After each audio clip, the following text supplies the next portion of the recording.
All right, wrapping up today's show with Jonathan Zaslow of ESPN Radio College Football Tailgate. This game before the season, Jonathan, was top 10 matchup. It was maybe Big Ten title implications, national title implications. You still have those two on the one side for Oregon, but you don't for Michigan. That Ohio State game, in so many ways, was just a massive statement for the Ducks to the country and to the conference. Like, hey, there's no adjustment. There's no transition here like the rest of the former Pac-12 schools, RIP. And I think Oregon has really arrived in the most emphatic way possible. Do they add another level of that reminder to everybody else with this game against Michigan, or have the Wolverines struggles? They're a 5-3 football team, by the way. It's not as if they're under 500 and going to miss a bowl game, but has that worn off to the point where if Oregon wins, the rest of the Big Ten, we'll just kind of write it off and say, Michigan wasn't any good? I think the answer is yes, that there's nothing positive can come out of this game for Oregon. Only something bad can come out of it. Obviously, if they lose, it's a disaster. If the game is close and Oregon still wins, that's not a good thing for Oregon. I don't think anything positive can come out of this for Oregon. The only story ends up being if the game is close or, of course, if Oregon loses. Now, what helps Oregon's case is, all right, it is the big house. If the game was in Oregon and you crush Michigan, all right, like, who the hell cares? But if you go to the big house and you just put it on them for 60 minutes, all right, then they could say, hey, Oregon, we know they're not intimidated. It's an incredible venue. It's a physical Michigan team. The defense is very, very good. I don't think anything outside of a blowout can help Oregon in this spot. Only bad things can happen for the Ducks this weekend. But I don't you go into this season, and obviously Oregon, Ohio State was the game that you circle. You look at the Big Ten, Ohio State, Michigan, everybody has that circled. Everybody's excited for that game. But you put that aside, Oregon, Ohio State was the game, I think, that everyone had circled on their calendar for the Big Ten. And obviously Oregon, phenomenal game. They win by the slimmest of margins, but they passed the biggest test. Speaking of that slim margin, there is a scenario in which the margin of victory there could come into play if Oregon wants to win the Big Ten in its first season in the new conference. Because if Penn State and Indiana were to both go 12-0, now I don't think that's going to happen. Well, they're aren't they playing each other? Doesn't Indiana have Penn State, or do they have Ohio Indiana State? Does not have Penn State. They both have Ohio State. They both have Ohio State on the schedule. I don't think Ohio State's going 0-2 of those games. They could go 1-1. I don't think they're going 0-2. And in fact, so I think we're rooting for Ohio State then. We want Ohio State to beat Penn State in that spot, and then Oregon is golden, right? Well, that's the craziness of all of this is Oregon beats Ohio State 32-31. And so, as a result, they, of course, have the head-to-head and the record advantage over Ohio State right now. But if Ohio State loses to Penn State, and if Ohio State also loses to Indiana, they have Penn State on the road this week. They have Indiana at home later in the year. If they lose both of those games, my understanding, Jonathan, is that if those games are won by more than 1 point by Indiana and Penn State, if they were 12-0, they would get the advantage into the Big Ten title game over Oregon, who'd be 12-0, number one in college football, and not playing for a conference championship.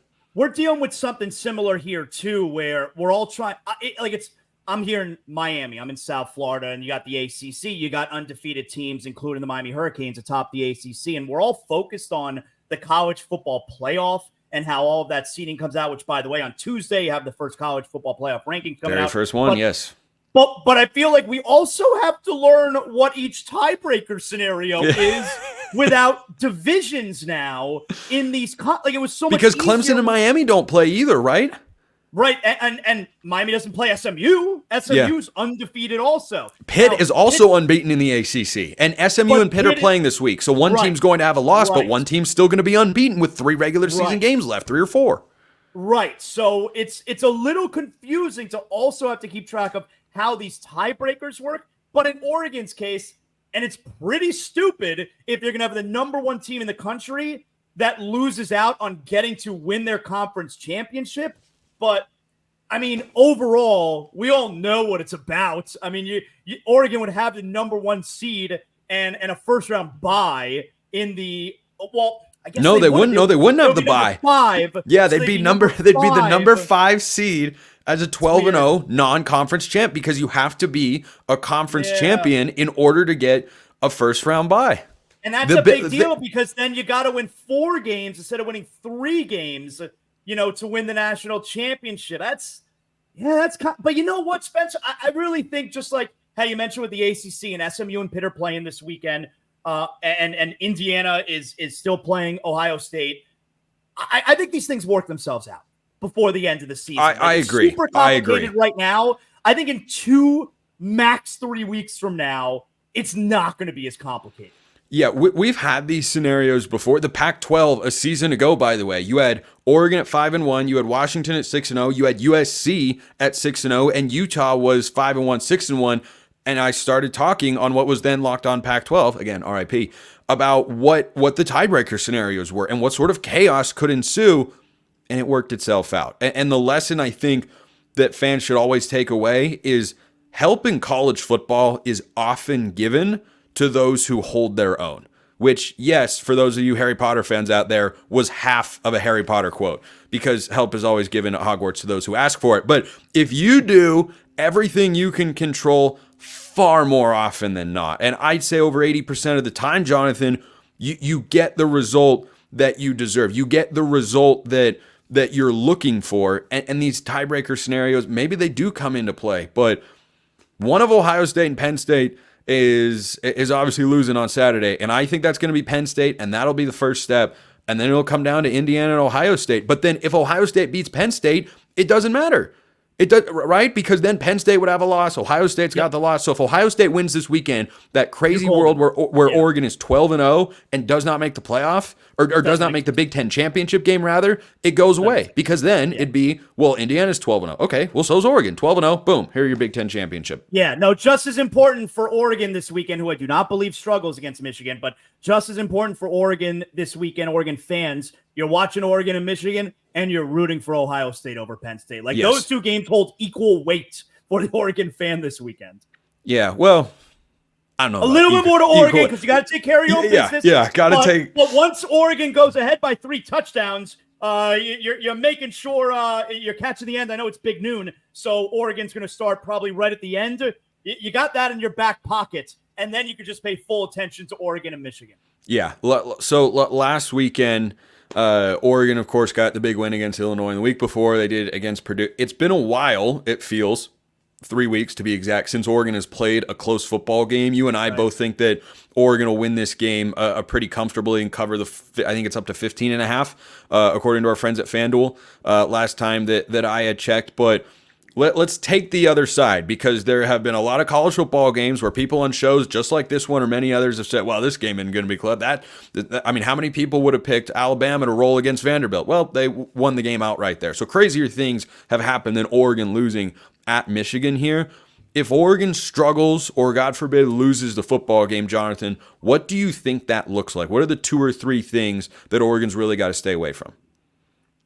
I mean, I really think the only way Oregon struggles here is if for some reason Dylan Gabriel can't play, which obviously means he gets hurt. Like if something bad happens, if they're just playing heads up, they're playing straight up for 60 minutes.